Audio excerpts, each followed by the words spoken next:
Ya, bismillahirrahmanirrahim.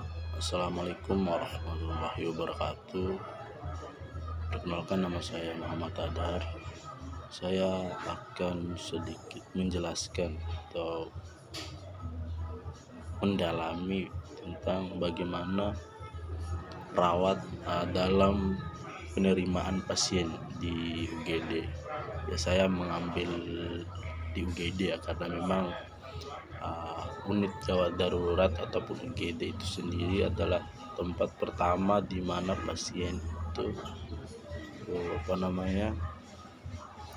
masuk dan berobat di rumah sakit itu. Penerimaan pasien itu sendiri gimana, apa sih pengertian dari penerimaan pasien, tujuan dalam penerimaan pasien itu sendiri adalah proses penerimaan pasien di UGD itu sampai dengan dia keluar dari UGD.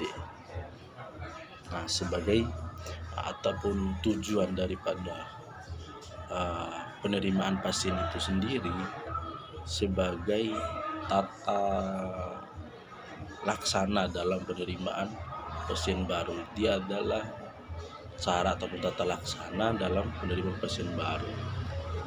Nah, adapun kebijakan dalam penerimaan pasien itu sendiri, seluruh dalam kebijakan dalam penerimaan pasien ini, seluruh perawat itu wajib mengetahui dan mengerti alur dalam penerimaan pasien ini, dan kita sebagai perawat harus mengetahui alurnya bagaimana penerimaan pasien.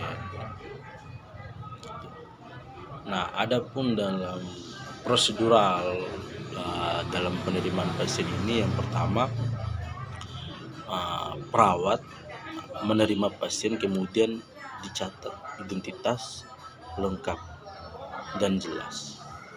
Ya, kalaupun nanti misalnya di UGD ini pasiennya nggak menyadarkan diri, terus kita tidak bisa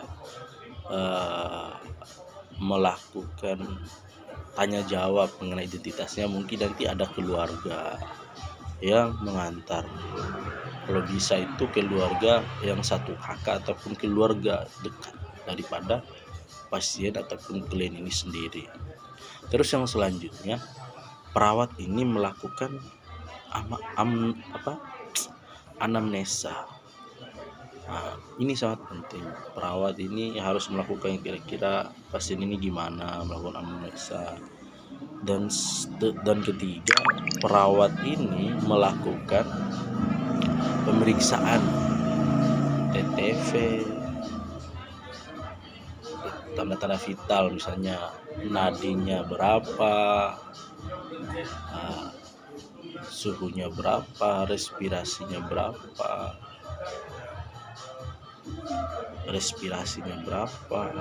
Nah, dan pemeriksaan fisik awal serta pemeriksaan laboratorium juga jika diperlukan. Nah, dalam pemeriksaan itu ada tanda-tanda vital, laboratorium kalau diperlukan, dan pemeriksaan fisik daripada pasien itu sendiri. Nah, yang keempat adalah informed consent. Jika ada tindakan yang akan dilakukan, kita harus memerlukan informed consent. Kira-kira tindakan apa yang perlu kita lakukan dalam pasien ini sendiri. Terus pengelolaan pasien dan diagnosa awal.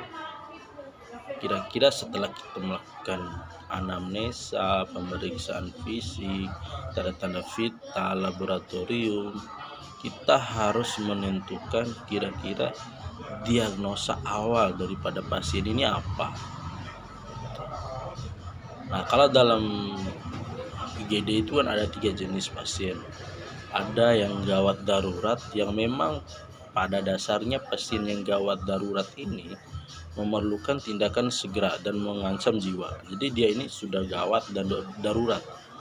Dia memerlukan tindakan segera, dan kalaupun kita sebagai perawat atau tenaga medis tidak melakukan tindakan segera kepada pasien yang gawat darurat ini, karena memang pasien gawat darurat ini dia akan mengancam, bahkan mengancam jiwa daripada pasien itu sendiri. Terus yang gawat non darurat ini segera tapi dia tidak mengancam jiwa pasien ini, dia ini harus kita obati tapi memang tidak terlalu mengancam, tidak mengancam jiwa begitu kalau pasien yang non darurat. Nah, kalau non gawat darurat dia ini tidak urgen, tindakan segera. Kalau yang gawat darurat kan dia harus tindakan segera dan tidak mengancam jiwa dia. Untuk yang non gawat darurat sendiri boleh diberikan terapi simptomatis atau berdasarkan gejala. Kita harus memberikan terapi berdasarkan gejala yang muncul. Nah, dan didasarkan jika sakit berlanjut bisa berobat lagi besok ke poli lain. Dan yang non gawat darurat ini misalnya nih, ada pasien yang non gawat darurat, kita ini memberikan terapi dan ataupun setelah melakukan terapi dengan gejala yang muncul, kita menyarankan ke poli-poli yang memang terkait dengan keluh daripada pasien itu sendiri.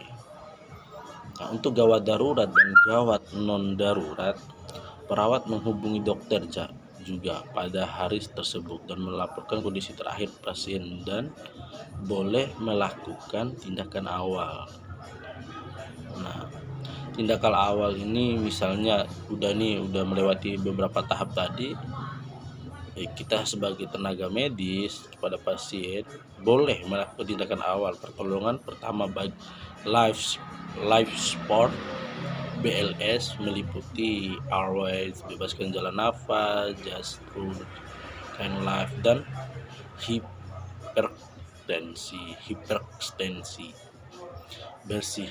Bersihkan jalan nafas dari sumbatan, dari benda-benda asing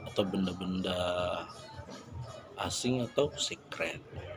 Branding jalan nafas buatan atau kita memasangkan oksigen, sirkulation, tensi dana diturun, pasang infus, monitor produksi urin, pasang kateter kalau diperlukan. Terus setelah kita melakukan tindakan-tindakan pada pasien awal ini, pasien yang baru masuk ini, yang paling penting pasien ini kan punya keluarga. Nah, terus dia tidak menyadarkan diri nih pasiennya. Terus keluarga, tentu ada keluarga yang memang harus melengkapi data administrasi daripada pasien ini sendiri. Nah, yang terakhir, dokumentasi semua pemeriksaan dari awal sampai akhir terus dengan lengkap gitu. Mungkin itu penjelasan singkat dari saya tentang penerimaan pasien. Lebih dan kurangnya saya mohon maaf. Assalamualaikum warahmatullahi wabarakatuh.